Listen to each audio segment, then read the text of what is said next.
Hello,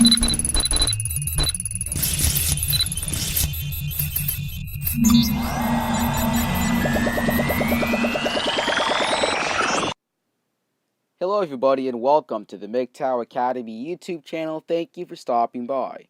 And for those of you who are subscribed a bit to my channel before, thank you and welcome back. Also, welcome to the Red Pill episode number 2. And in this episode, I'm going to be covering this article from thedailysignal.com. And as you can see, it's titled The Benefits of Marriage. Now, this is actually from 2014, as you can see right there. But I thought it'd be something worth sharing with you guys because I obviously haven't seen it before. Now, another thing I would like to point out before I actually start going over this article is that it's written by a woman titled Rachel, I think it's Rachel Sheffield. And the thing is that I don't have a problem if she's a woman. I'm just going to say that a marriage benefits a woman and a woman only. Because I honestly can't think of a real benefit for a man to get married. You know what I mean? And even if there are some slight benefits to getting married, there's always going to be a better form of that benefit. And what I mean by that, let me give you an example to tell you or to demonstrate to you guys what I'm saying and what I mean by that. So, you might say that a man would want to get married because of companionship. Well, sure, you got a wife, but again, you're going to encounter a lot of problems. Why not have just, friends? Guy friends. Who cares if they call you gay or whatever? Who cares? They're guy friends. Bros over hoes. That's the motto I live by. What if you want to have kids? Adopt. See what I mean? That's the type of stuff that I'm talking about.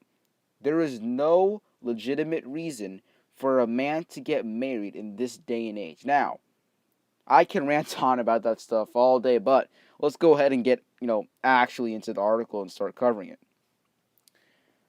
So, it says here that 32% of the growth in family income inequality since 1979 can be linked to the decline in the marriage rate. That's according to a study from the American Enterprise Institute and the Institute for Family Studies, authored by W. Bradford Wilcox and Robert Lerman. A marriage's economic benefits are numerous, according to the study.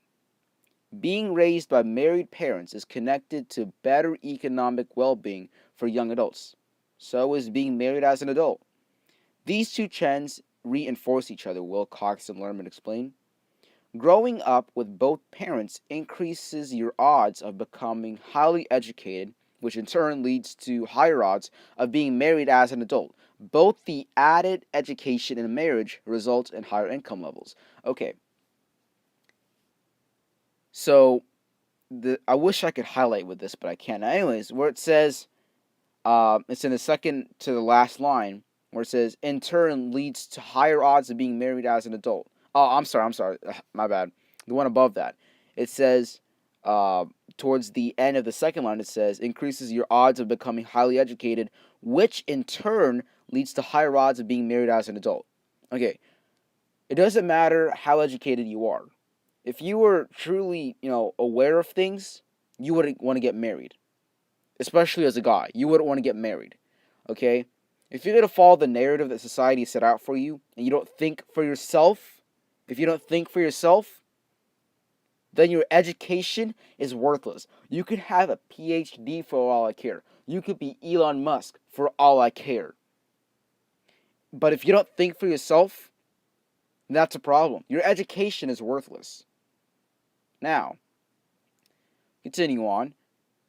Young men and women raised by married parents earn an average of $6,500 more annually and $4,700 more annually, respectively, compared to their peers from single-parent families. Additionally, married men have higher average incomes. This isn't just because men with higher earnings are more likely to marry, but because married men generally seem to be more productive at work. They work more and earn more. About that. You see, when you're married, you actually have to work more because you have to provide for your wife, and if you have kids, your kids. I mean, it's gotta be given. I mean, just saying. So, Married men between 28 and 30 make about $16,000 more on average, and middle-aged married men make about $19,000 more on average compared to their single peers. While women don't experience this marriage premium in their personal incomes, they don't experience a marriage penalty either, and both spouses enjoy higher household incomes compared to the unmarried counterparts. Okay, so where it says right here, married men make about $16,000 more, $19,000 more. Just because you make $19,000 more or $16,000 more than your single peers, that doesn't mean that you're like going to be richer than them. Remember, I mean, first of all, there's a high probability she's going to be spending all your money. So all the $19,000 is really going to be going to her. However, if you're single, that money goes to you and you only. See what I mean right there? Instead of focusing on how much money you earn, focus on how much money you save, how much is spent, and compare that. Then we'll see the financial benefits of staying single. People need to stop looking at numbers and say, ooh, look, he makes more money because he's married. I need to get married. You need to stop doing that. You have to realize that simply because you're married and make more money does not mean that you're going to have more money. That does not mean that you're going to be happy. You got to understand that. On top of that, you got to understand the fact that divorces are rising. The divorce rate it's climbing. It's soaring. Marriages are declining, and hey, I wonder why. Sarcasm. But when I'm talking about divorces here, is that you got to realize that when guys go through the system, I call it the system, really, because that's what it is. When they go through that system thing, they go through the utter hell, divorce.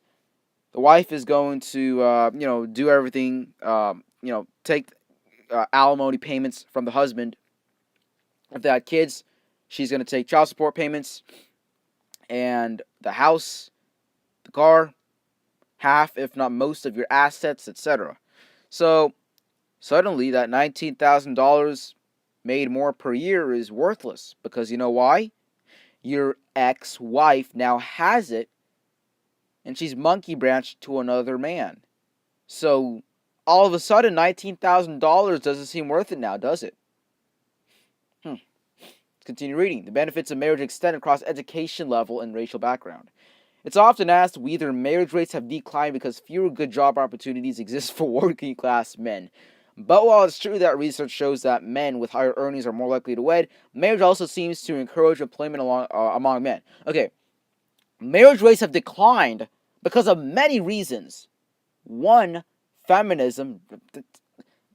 Feminism is really a big role into why society, specifically Western society, is going down the going down the shitter. Quite frankly, it's in a shithole right now. That's why marriage rates are declining, and it's better to avoid getting married to women. Which, keep in mind, we are biologically designed to be attracted to women, and if you need to avoid women to be safe, that's obviously a problem, and that's what's happening. So it's fewer good job opportunities existing for working class men. Yes, that is also a factor. I'm not going to deny that. I actually looked into that, and it is true. There are certain factors that happen there, and you can look into that stuff yourself. But it's not entirely because of that. And like I said, it's not like I said, it's not entirely because of that. It's from multiple factors combined, but mainly because of the decrease in the benefits of marriage. Really, that's what it's for. That's why there's less men who are getting married. There's nothing to do with, barely has anything to do with job opportunities. Now, yeah, see this stuff right here? In fact, researchers estimate that 51% of the 1980-2008 decline in male employment is due to the drop in marriage rates. Well, it's really complicated. It's like a factor of many things. Got to realize that.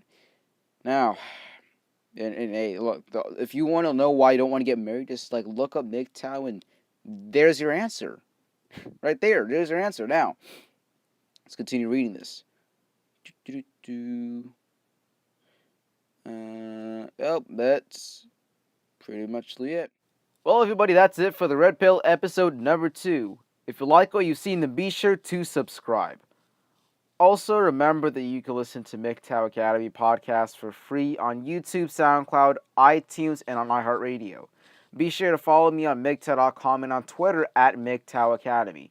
Guys, please leave your feedback and comments in the comment section below. And remember, man, that it's a dangerous world out there. So be sure to take your daily doses of red pills and to stay safe.